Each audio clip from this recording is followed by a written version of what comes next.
Alors, on poursuit cette petite folie avec Didier Fusilier qui a accepté de nous rejoindre pour cet art numérique et Europe.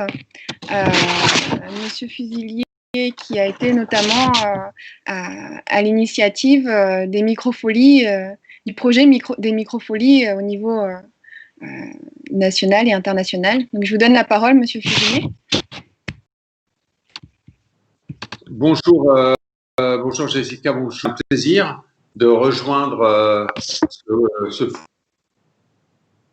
forum, cette discussion autour des microfolies, des programmes, de ce que cela peut apporter et de la création de ce nouveau réseau. Parce qu'en fait, les microfolies, pour résumer un peu cette opération qui est née il y a 4 ans à peu près, d'abord à Sevran et qui se développe maintenant à l'international et en France sur 92 microfolies, avec un objectif fixé par le président de la République et le ministre de la Culture d'essayer d'en ouvrir 1000 dans les 3 ans qui viennent. Donc, on voit que c'est un vrai grand mouvement qui se met en place.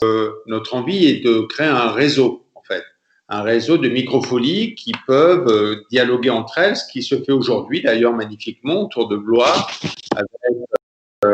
avec Abu Dhabi, et aussi des programmes qui sont en train de naître entre Metz, Sevran.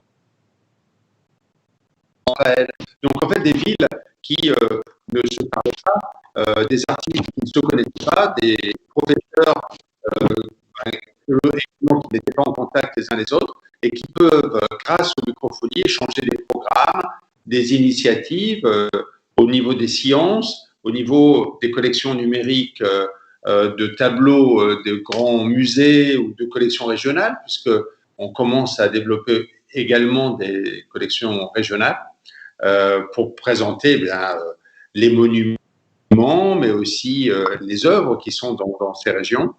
Et notre envie, évidemment, c'est de favoriser la création contemporaine, de permettre à des très jeunes artistes découverts par les microfolies d'irriguer le réseau. Et c'est ce que nous allons faire cet été, dans le cadre de l'opération de l'été culturel lancée par le ministre de la Culture, avec des programmes autour du hip-hop, autour de la bande dessinée, des arts numériques, en particulier de la poésie, et qui vont de la magie nouvelle aussi, avec Thierry Collet. Et je pense que là, effectivement, il y a une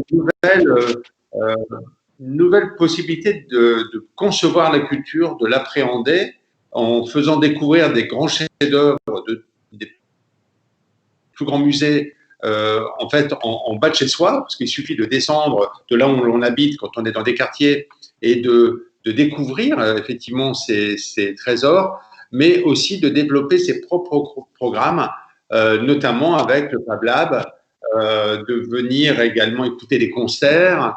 C'est un café, ce sont des endroits assez faciles. Et on s'est rendu compte, pour terminer cette brève introduction, que notamment pendant la crise sanitaire que nous avons vécue, les microfolies ont pu s'adapter aussi, ce qui a été plus difficile pour les théâtres, par exemple les opéras, les centres chorégraphiques. On a créé des visières, notamment à Sevran, au bureau, des masques aussi, parce que les machines du Fab Lab ont servi finalement à alimenter les hôpitaux, par exemple. Mais certaines microfolies ont fait aussi du soutien scolaire, avec des professeurs qui venaient faire l'école dans les microfolies. Donc, on voit bien que les microfolies, c'est vraiment une notion nouvelle qui peut prendre des formes formidables, qui plonge aussi dans les cinémas virtuels, dans les cinémas 3D, qui montre aussi toutes ces expérimentations nouvelles de la culture, mais dans des quartiers, dans des petites villes où jusqu'à maintenant, on n'avait pas accès à tout ça. Voilà, c'est notre envie.